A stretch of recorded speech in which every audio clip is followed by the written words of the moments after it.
Sa paglipas ng panahon, unti-unti nang nabago ng siyensya ang paraan ng panggagamot dito sa ating bansa. Dahil sa patuloy na pag-unlad ng teknolohiya, ay sumibol ang mga makabagong kagamitang pangmedisina na ginagamit ng mga doktor at espesyalista. Ngunit sa kabila nito, ilan pa din sa ating mga kababayang Pilipino ang naniniwala at tumatangkilik sa albularyo. Bakit nga ba patuloy na tinatangkilik ng mga tao ang ganitong uri ng panggagamot? Kung titingnan nyo, yung bang mga mayayaman na mayayaman naniniwala sila sa quack doctors? No, they don't believe because they have the money. So para sa akin, the point of intersection here or the most common denominator is money. Tingnan nyo nga, yung mga naniniwala sa quack doctors, sila yung mga hindi naman siguro nasa baba pero sakto lang. Kasi kung ipapa-examine nila yung sarili nila, they have to spend a lot. Pero kung papatingnan nila sa quack doctor, perhaps token of appreciation lang. Let's say, yung mga papel, kung ano naman, kandila. Then siguro, small amount of money. Tunay nga ba na nakagagamot ang mga albularyo? O nilili lang tayo ng paniniwala natin na magagamot tayo? Naniniwala ba kayo na kaya magpagaling ng albularyo? Oo. Kasi sa barangay namin may albularyo. At nakalakhan ko na rin yun. Naniniwala po kami dahil naka-witness na din po kami. At saka yung parents ko po, nagkwento po siya na nanonood daw po siya ng bata siya na parang yung friend niya, mother nun is naggagamot po ng parang barang mga ganun po. Kulang ganun po na kanada. Naniniwala ako sa albularyo. Bakit? Ang herbularyo kasi yung herbs. Doon sa salitang herbs. Yung mga halamang may gamot.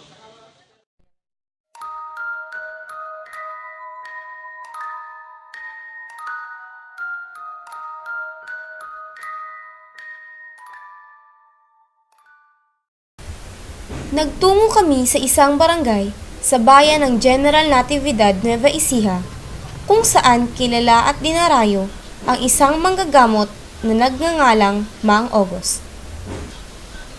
Bakit nga ba siya dinarayo ng mga tao?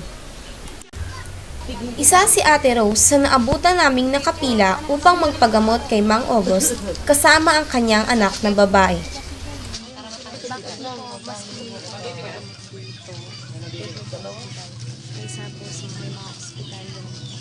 Kasi dito, bukod sa nakakamenos ka na, nakakapagpagaling din siya. Kasi ilang beses ko nang dinala yung anak ko dyan, gumagaling ba na. Isa naman si Ate Marie na first time magpapagamot kay Mang August. Isa rin si Ate Letty na naabutan naming nakapila upang magpagamot kay Mang August. Ayon sa kanya, siya ay matagal ng suki ni Mang August sa panggagamot. Bakit? Paano niyo po nalaman po? Matagal nang magaling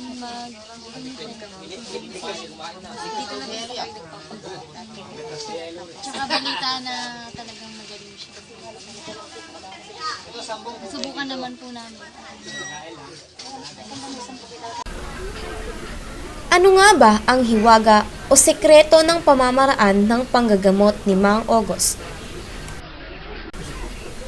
Si Mang August ay isang magtatawas na kilala at dinarayo sa bayan ng General Natividad, Nueva Ecija.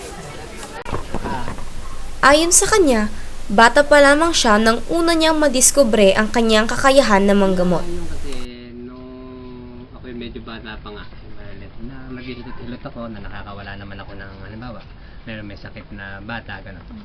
Tapos makita ko mahaplos ko lang siya, so parang nawawala yung sakit, gumagaling. Dahil bata pa ay hindi niya binigyang pansin ang kakayahang manggamot. Paano nga ba niya tinanggap ang kanyang kakayahan na tumulong at manggamot ng mga tao? Nung dumating yung sistema, yung punto na talagang nandun na ako sa talagang kailangan sigurong manggamot na ako. Parang ganun lang. Parang laro lang siya, may nagkaroon ako ng konting karamdaman na hindi man maipaliwanag din ng doktor. Ganon. So, ilang buwan din yon na sabi ng mga kapatid ko, may sakit ako. Pero sa pakiwari ko naman wala. Ganon. Yun ang naging tema ko. Pero nung talagang medyo ko na rin ng konti, medyo nahirapan. So yun, parang tinanggap ko na rin siya. Hanggang doon lang na nung sabihin ko, nung tanggapin ko na oo na, tatanggapin ko talagang yung gagawin ko na sa tao, bukol sa kalooban. So nawala na siya, nag-umpisa na ako ng gamot. Isang sekreto pa di umano ni Mang August ay ang pagkakaroon ng kanyang kasama. Ngunit ang kasamang kanyang tinutukoy ay hindi basta ordinaryong tao lamang. Merong sistema na, yung kasing mga kasama ko noon, kung meron kasi mga tao na hindi rin nila pag sinasabi ko sa kanila noon, parang hindi sila makapaniwala kasi hindi nila nakikita. Ako lang ang nakakakita, kaya ako nararamdaman na may darating pa o wala nang darating. Nakikita ko kung ano yung, parang sila rin yung nagsasabi kung ano yung sistema, kung dapat bang ako ang gumamot, dapat bang daling ko sa doktor, gano'n. According to the Bible, meron ding mga kakayahan niya na magpagaling but not necessarily coming from God. Because according to this book of 2 Corinthians, chapter 11, ang sabi, pwede silang magpakunwaring angel of light. Pero sila yung mga ministro ni Satanas. So they can do good, they can heal, they can prophesy, but just the same, agents sila ni Satanas. So, in that aspect, I believe na hindi sa Diyos galing. Sa tulong ng papel, kandila at mga kasamahan ni Mang August ay kaya raw nitong malaman kung ano ang karamdaman at kung ano ang lunas na maaaring ilapat dito. Ngunit sa kabila nito, mayroong pa ring ilan sa ating mga kababayan ang hindi naniniwala sa kakayahang manggamot ng albularyo. Naniniwala sa mga albularyo kasi base sa mga na-experience ko, tuwing nagpapagamot kami sa albularyo, nauwi rin sa doktor. Kaya simula nun, sa doktor na lang kami dumidiretso, hindi na sa albularyo.